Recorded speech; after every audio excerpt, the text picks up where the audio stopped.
Mariana Serri, estou expondo na Casa de Cultura do Parque, estou super feliz, a exposição chama Hoshigaki.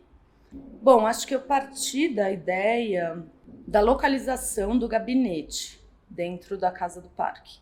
Quando o Cláudio me convidou, eu pedi para ele a planta da casa, eu já tinha ido lá algumas vezes.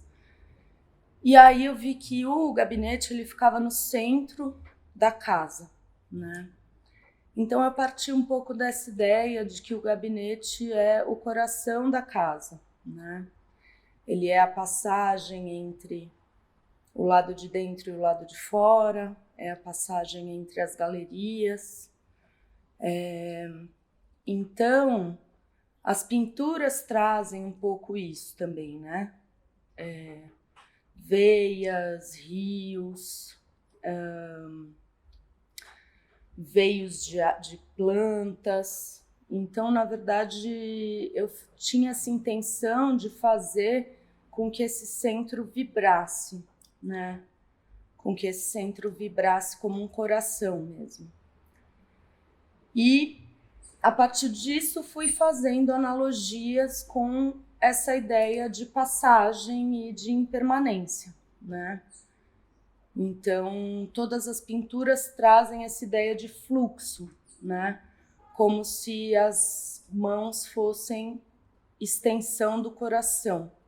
Queria fazer esse centro pulsar, vibrar por meio da cor e trazer essa ideia mesmo de fluxo, de passagem, né? Então, na exposição tem uma imagem da bacia amazônica, por exemplo. É a maior bacia hidrográfica do mundo, na verdade, e eu queria também colocar a bacia amazônica nesse momento social, político do mundo, porque eu acho que o trabalho ele também faz essa reflexão de uma maneira geral, a pesquisa sobre a presença desde o aqui e agora até vários pontos de vista diferentes, perspectivas diferentes e a presença humana na Terra mesmo, né?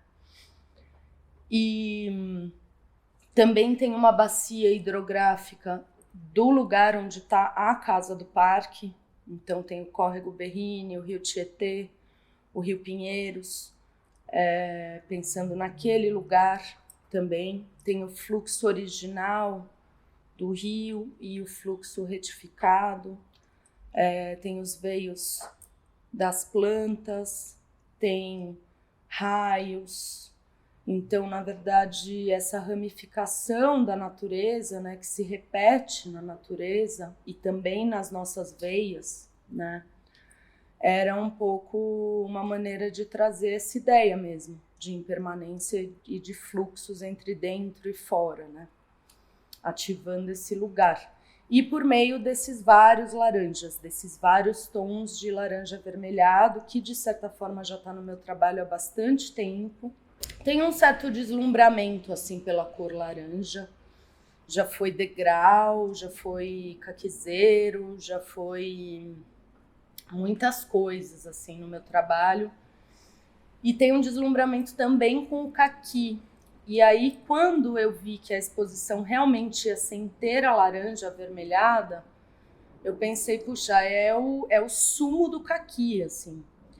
E eu tinha, há não muito tempo antes, conhecido o Hoshigaki, que é, na verdade, uma técnica japonesa de desidratar e cristalizar o caqui. Então, quando o caqui está quase maduro, ele é descascado um a um e pendurado em fios e barbantes dentro de uma estufa até que ele se desidrate e cristalize. E essa era uma maneira, na verdade, que na antiguidade, enfim, os japoneses encontraram de transpor a sazonalidade, né?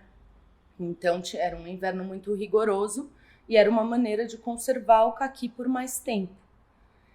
E aí eu vejo muitas questões, na verdade, eu vejo uma questão de cultivo, paciência, que eu faço uma analogia com o trabalho no ateliê,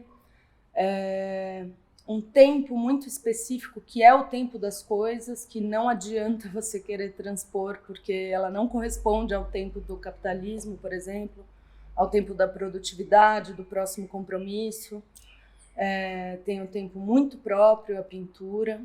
O Kuitka, por exemplo, o Guilhermo Kuitka, que é um pintor que eu gosto muito, ele fala numa entrevista que é muito louco como a pintura, que é um meio tão limitado, persista por tanto tempo e não deixa de ser tinta sobre tela. Ainda é tinta sobre tela. E ele fala, eu não tenho nada a acrescentar à pintura além de tinta sobre tela. E ele fala, eu não acho que se trata de carregar nenhuma tocha e nem querer que a pintura continue viva, ou ela é um meio muito resistente, assim, a única coisa que eu tenho a fazer é acrescentar tinta sobre tela. E eu me identifico assim com essa fala, porque eu acho que o mais interessante da pintura são as limitações. E ela não tem um tempo determinado, né? Ela não tem começo, meio e fim. É sobre a presença. Então, na verdade, é sobre a minha presença no ateliê, é sobre quem está na frente de uma tela. É um tempo que é determinado pelo espectador, ou seja, é o tempo dele. Se ele não tem tempo, a pintura não tem nada a oferecer, assim.